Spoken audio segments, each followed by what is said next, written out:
እስኪ አንድ ሁኔታ በአይነ ህሊና እናምጣ። ቦታው በጣም መዝናኛ የበዛበት ቦታ ነው።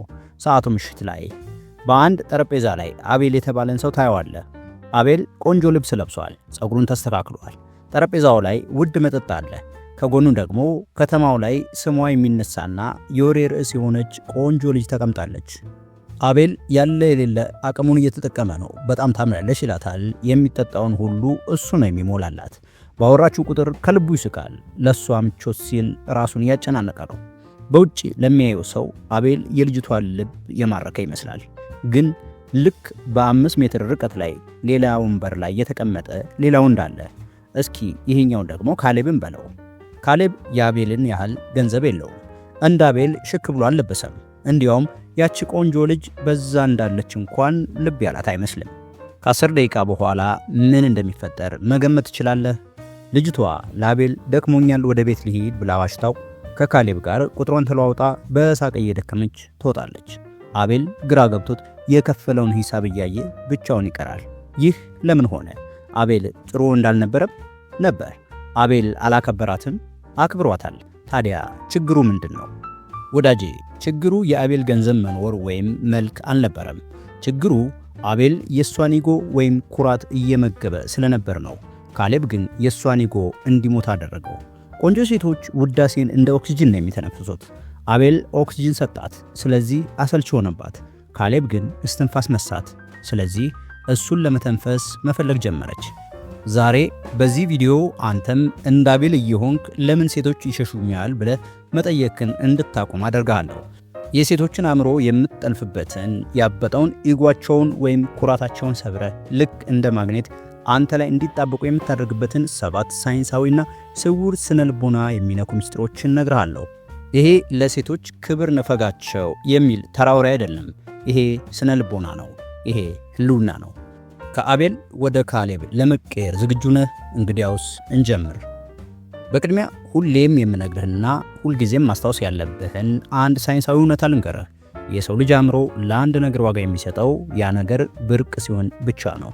ይሄ ሎ ኦፍ ስካርሲቲ ይባላል። አንድን ነገር በፈለክበት ሰዓት ማግኘት የምትችል ከሆነ ያ ነገር ላንተ ዋጋ የለውም። አሁን ወደ ቆንጆ ሴቶቹ እንምጣ። አንዲት ቆንጆ ሴት ፎቶ በለጠፈች በደቂቃዎች ውስጥ በመቶዎች የሚቆጠሩ ወንዶች በዳይሬክት ሜሴጅ እና በኮሜንት ያሞካሿታል። ይህ ለሷ የዶፓሚን መጠኗን በፍጥነት የሚጨምርላት ነው። አእምሮዋ ለዚህ ውዳሴ ተላምዶታል። አንተ እንደ ማንኛውም ወንድ በጣም ታምራለሽ፣ አይኖችሽ ያበራሉ ብለህ ስትነግራት ለሷ ምንም ማለት አይደለም። ውሃ ውስጥ እንደተጨመረ አንድ ጠብታ ውሃ ነው የሚሆነው። ምንም አዲስ ስሜት አትፈጥርባትም። ታዲያ ምን ማድረግ አለብህ? የውዳሴ ምንጩን አድርቅባት። ግንኙነታችሁ ገና ሲጀምር ስለ መልኳ ምንም አትናገር። ይህ የመጀመሪያው ሾክ ነው። ትገረማለች። ይሄ ልጅ ለምንድነው ውበቴን ያላደነቀው ብላ ራሷን መጠየቅ ትጀምራለች። ማድነቅ ካለብህ በምርጫዎቿ ላይ አተኩር። መልኳን ፈጣሪ ነው የሰጣት፣ ለዛ አልለፋችበትም። ነገር ግን አለባበሷን፣ አመለካከቷን ወይም የምታወራበትን መንገድ አድንቅ። ለምሳሌ እንዲህ በላት፣ ከውጫዊ ገጽታሽ ይልቅ ቫይብሽ ወይም ደግሞ ሁኔታሽ በጣም ደስ ይላል። እንደዚህ አይነት አመለካከት በዚህ ዘመን ብርቅ ነው። ይሄ አባባል ምን እንደሚያደርግ ታውቃለህ? አንደኛ፣ አንተ እንደ ሌሎች ወንዶች በውበቷ ብቻ እንዳልተማረክ ታሳያለህ። ሁለተኛ፣ ከውጫዊ ገጽታሽ ይልቅ ስትል ውበቷን እንደ ሁለተኛ ደረጃ ነገር አድርገህ ፍሬም አደረግከው ማለት ነው።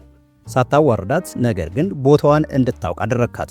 አሁን እሷ ላንተ የምታቀርበው ከውበት በላይ የሆነ ነገር እንዳላት ማረጋገጥ አለባት። ጨዋታው ተቀየረ ማለት ነው። ይሄኛውን ነጥብ ስንመለከት ሴቶች በተለይም ቆንጆ ሴቶች የወንዶችን ስሜት በመቆጣጠር ረገድ የተፈጥሮ ተሰጥኦ አላቸው። አንተ ምን ያህል እንደምትወዳት ወይም ደግሞ በሷ እንደተነካህ ለማረጋገጥ ትናንሽ ፈተናዎችን ትወረውርብሃለች። ለምሳሌ ሆን ብላ ስለ ሌላ ወንድ ታወራ ይሆናል። ጓደኛዬ ዮናስ እኮ እንደዚህ ያደረገልኝ፣ ወይም ደግሞ ሌሎች ወንዶች እንዴት እየጠየቋት እንደሆነ ትነግርሃለች። አብዛኛው ወንድ በዚህ ጊዜ ይረበሻል፣ ይቀናል፣ ፊቱ ይቀየራል። ማን ነው እሱ ብሎ ይጠይቃል። ይሄ ነው ውድቀቱ። አንዴ ስሜትን ከተቆጣጠረች በኋላ የሷን ኢጎ አበዛህላት ማለት ነው። ስለዚህም እሷ አሃ ይሄ ልጅ በእጄ ውስጥ ነው ብላ ታስባለች። በሳይኮሎጂ ይህ ሪአክሽነሪ ቢሄቪየር ይባላል። አንተ ለሷ ድርጊት ምላሽ የምትሰጥ ከሆነ መሪዋ እሷ ነች ማለት ነው። አንተ ግን ይህንን ማጥመጃ መዋጥ የለብህም። ምንም እንዳልተፈጠረ ሁን። ስለ ሌላ ወንድ ስታወራ ፈገግ ብለህ ስማት። አልፎ ተርፎም አበረታታት። ዋው ጥሩ ልጅ ይመስላል፣ ለምን አንድ ዕድል አትሰጪውም ብለህ ተናገራት። ይህ ምላሽህ ውስጧን ያናገዋል። ቅናት ትጠብቅ ነበር፣ አንተ ግን መተማመን አሳየህ። ይህ ኳይት ኮንትሮል ይባላል። አንተ በራስህ ሙሉ እንደሆንክና በእሷ መኖርም ሆነ አለመኖር እንደማትናወጥ ስታሳያት ያኔ ነው ያበጠው ኩራቷ የሚሰበረው። ያንተን ትኩረት ለማግኘት መጣር ያለባት እሷ እንደሆነች ይገባታል። ወደ ቀጣዩ ነጥብ ስናልፍ ብዙ ወንዶች ሴትን ልጅ ልክ እንደ መስታወት በቀላሉ የምትሰበር አድርገው ይይዛሉ። ሁሉንም ነገሯን እሺ ይላሉ። ይህ ናይስ ጋይ ሲንድሮም ወይም ደግሞ የመልካም ወንዶች ሲንድሮም ይባላል። ሴቶች ደግሞ ናይስ ጋይን ወይም ደግሞ መልካም ወንድን ይወዳሉ፣ ልክ እንደ ወንድም፣ ግን አይማልሉበትም።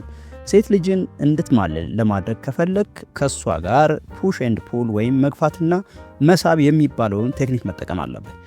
ከሁሉም በላይ ደግሞ እሷን ከሰማይ እንደወረደች መላእክት ሳይሆን እንደምትበጠብጥ ታናሽ እህትህ አድርገህ ቁጠራት። ለምሳሌ የሆነ ነገር ተሳስታ ይሆናል፣ አትናደድ። በጨዋታ መልክ አሹፍባት። በቀልድ መልክ አድርገህ እያደረገች ያለችውን ነገር ስትነግራት ምን እንደሚፈጥር ታውቃለህ? በመጀመሪያ ሳቅ ይፈጥራል። ሁለተኛና ዋናው ነገር ደግሞ እሷን ከተሰቀለችበት ዙፋን ላይ አውርደህ መሬት ላይ ታስቀምጣታለህ።